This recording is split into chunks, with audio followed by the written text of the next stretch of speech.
আমাকে একজন হিন্দুদের ছেলে প্রশ্ন করলে, নাস্তিক, সে হিন্দু ধর্ম মানে না, প্রশ্ন করে বললে, আচ্ছা আপনারা এত আল্লাহ আল্লাহ করছেন আর আমাদের হিন্দু ধর্মে ভগবান ভগবান করছে, আমি কিন্তু এগুলো একটাও বিশ্বাস করি না। মানে তুমি এলে কি করে?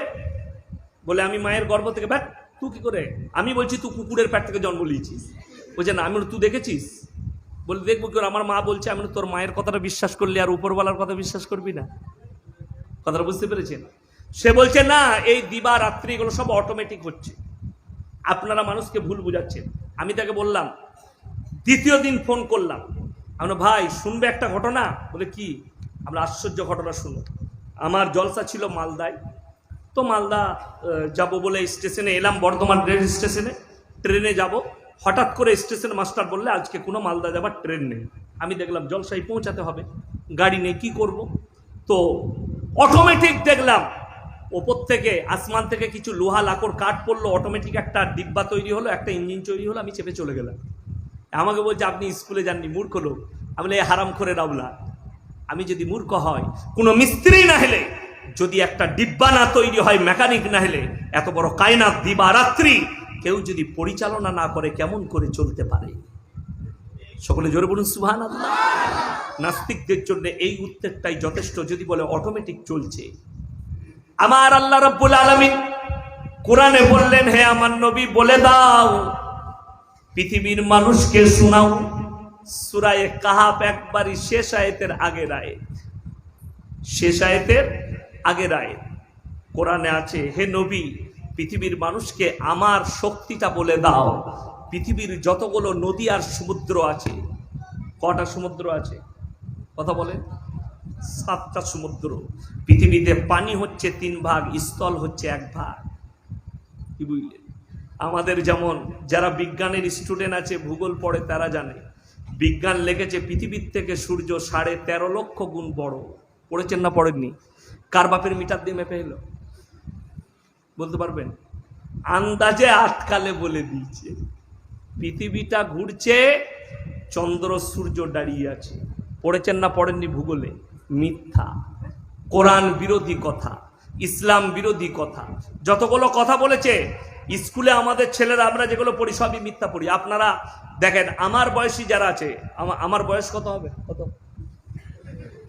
জানবে না কেন তুমি? আন্দাজ কত বলছে? হ্যাঁ দেখেছে 45। তোমার বয়স কত? 45। হ্যাঁ, আমার হচ্ছে 35। ডিসেম্বর এলে 36-এ পা দেবো। এই মনে করছে বুড়ো মাল, আমি এখন 20-20-র মাল। বুড়ো নয় আমি, কি বুঝলেন? অত সহজ নয়। আমার যুগে যারা স্কুলে পড়েছে, আমরা 3-র ইতিহাসে পড়েছি আদিম যুগের ঘটনা। পড়েছেন তো? আদিম যুগের ঘটনা পড়েননি? 3-র ইতিহাসে লেখা আছে বাঁদর থেকে মানুষ তৈরি হয়েছে। আমার দাদু খুব রাগী ছিল, দাদাজি। তো মাঝে মাঝে দাদুকে রাগাতাম। আমার দাদাকে জিজ্ঞেস করলাম, হ্যাঁ গো দাদু, আচ্ছা তোমার বাপ দাদু কেউ বাঁদর ছিল? কেন ভাই? আমি বলি বইয়ে লেখা আছে বাঁদর থেকে মানুষ।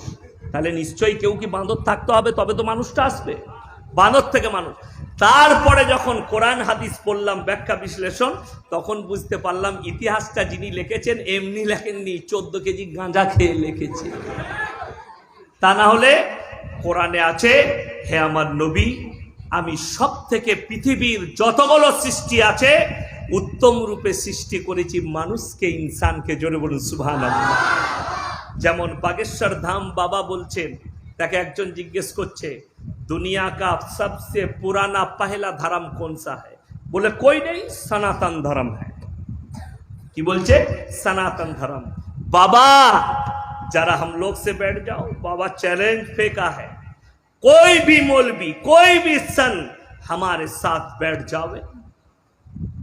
बाबा जी जरा प्रशासन को ठीक कर लो, और हाउ हमारे दीदी जो है, हमारा ममता दीदी से जरा बात कर लो, और जरा कलकत्ता में पुलिस ठीक कर लो, एक हल बुक कर लो। सिर्फ पुलिस प्रशासन रहेंगे और तुम और हम रहेंगे, और तुम कर देना प्रूफ और मैं प्रूफ कर दूंगा। क्योंकि কেন? আল্লাহ কোরআনে বলেছেন, পৃথিবীতে আল্লাহ সব থেকে প্রথম মানব যাকে পাঠিয়েছেন তিনার নাম কি? সকলে বলুন। হযরত আদম আলাইহিস সালাতু ওয়াস সালাম, তিনি প্রথম নবী ছিলেন। জোরে বলুন সুবহানাল্লাহ। আর আল্লাহ পৃথিবীর প্রথম মানব হযরত আদমকে নামিয়েছিলেন হিন্দুস্তানের মাটিতে। জোরে বলুন সুবহানাল্লাহ। हमारे देश के अंधभक्त कह रहे हैं ये हिंदुस्तान हमारा है। अबे भट, हिंदुस्तान हमारा है। কি বুঝলেন? আর আমাদেরও দোষ আছে, আমাদের কিছু আছে কি বুঝলেন, লিস্টের আগে লিখে দিয়েছে পঞ্চম চতুর্বেদী বক্তা, অটুর্বেদী বক্তা গাদা দিয়ে বলছে ভারতের মাটিতে আমরা প্রথমে হিন্দু ছিলাম, হিন্দু থেকে মুসলমান। তুই কি করে জানলি বে হিন্দু ছিল?